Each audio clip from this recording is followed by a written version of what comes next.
আর আমরা যে কোরবানি করি সেটা হলো হযরত ইব্রাহিম আলাইহিস সালামের নমুনা নিদর্শন।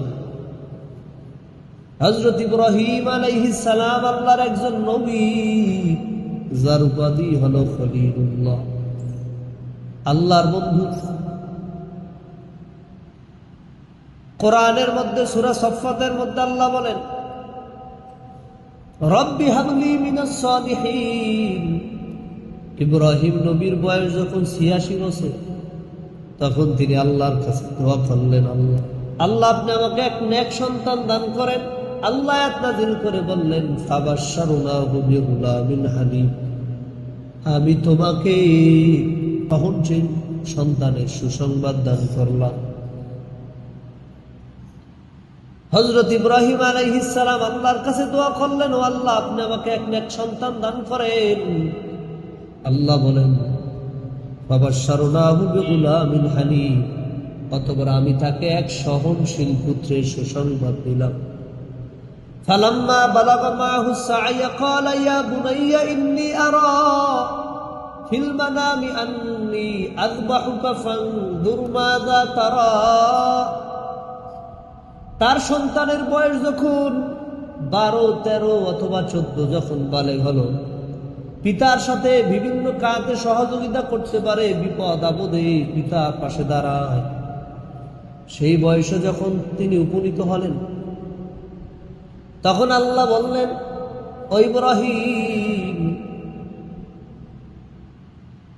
তুমি তোমার নিজ পুত্র সন্তানকে জবেহ করো।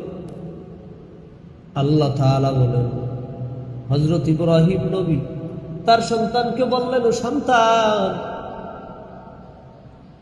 ইন্নী আরা ফিল মানাম, আমি তো স্বপ্নে দেখেছি, আযবাহুকা ফানজুর মাযা তারা, তোমাকে জবেহ করছি, তুমি ভেবে দেখো তুমি এখন কি করবে। তার সন্তান ইসমাঈল আলাইহিস সালাম তিনি বললেন, ইয়া আবাতি ফাআল মা তু'মার। হে আব্বা, হে পিতা, আপনি যা স্বপ্নে দেখছেন তা আপনি পালন করেন, আপনাকে যা হুকুম করা হয়েছে তা আপনি পালন করেন। সাতাজিদুনি ইনশাআল্লাহ, ইনশাআল্লাহ আপনি আমাকে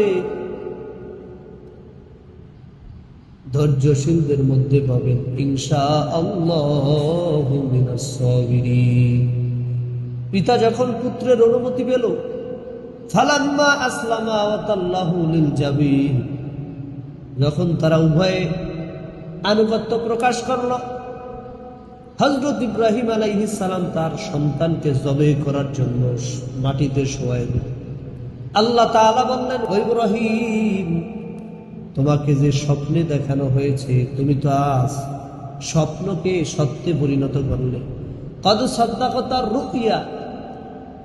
আল্লাহ বলেন, ইন্না কাযালিকা নাজজিল মুহসিনিন, আমি আল্লাহ মুহসিন বান্দাদেরকে এইভাবেই পরীক্ষা করার প্রতিদান দিয়ে থাকি। আল্লাহ বললেন, ইন্না হাযা লাহুয়াল বালাউল মুবিন, নিশ্চয়ই এটা ছিল একটা সুস্পষ্ট পরীক্ষা। ওয়া ফাদাইনাহু বিযিবহিন আযীম, আল্লাহ তাআলা ইব্রাহিম আলাইহিস সালামের ছুরির নিচে তার সন্তান ইসমাঈল আলাইহিস সালামকে সেই জায়গা থেকে সরাইয়া এক মহান জন্তু তার পরিবর্তে দিয়া দিলেন। সেই জায়গায় একটা জন্তু হয়ে গেল। এই জন্য 6 প্রাণী দ্বারা কুরবানি করা যাবে। 2 নম্বর হলো মহিষ, 3 নম্বর হলো গরু, 4 নম্বর হলো ছাগল, 5 নম্বর ভেড়া, 6 নম্বর হলো দুম্বা। এই 6 প্রাণী দ্বারা কুরবানি করা বিশুদ্ধ হবে, এর বাইরে কোনো প্রাণী দ্বারা কুরবানি করা যাবে না। উটের বয়স হতে হবে 5 বছরের বয়সী এক উট, গরু আর মহিষ হতে হবে 2 বছর বয়সী গরু মহিষ, আর ভেড়া দুম্বা ছাগলের বয়স হতে হবে পূর্ণ 1 বছর। একজন মানুষের কুরবানি করা ওয়াজিব, যেইগুলা শর্ত থাকলে 1 নম্বর হলো মুসলমান হতে হবে, 2 নম্বরে বালেগ হতে হবে, 3 নম্বরে নিসাব পরিমাণ সম্পদের মালিক হতে হবে, 4 নাম্বার কোরবানির দিন কোরবানির জায়গায় উপস্থিত থাকা। 5 নাম্বার হলো মুকিম হওয়া, স্থায়ী বাসিন্দা হওয়া। এই গুণগুলা যদি কারো মধ্যে থাকে তাহলে তার উপর কোরবানি ওয়াজিব হবে। নেশাব পরিমাণ সম্পদের মালের পরিমাণ কি? বলে 7.5 তোলা স্বর্ণ বা 52.5 তোলা রূপ্য বা তৎসম পরিমাণ সম্পদের মালিক হওয়া। এই পরিমাণ সম্পদ যদি কারো থাকে, হিসাব করলে বর্তমান বাজারে 1,72,000 টাকা যদি কেউ ঋণ ছাড়া থাকে, আর ওই কোরবানির 3 দিনের মধ্যে যদি এসে যায়, তাহলে তার উপর কোরবানি করা ওয়াজিব।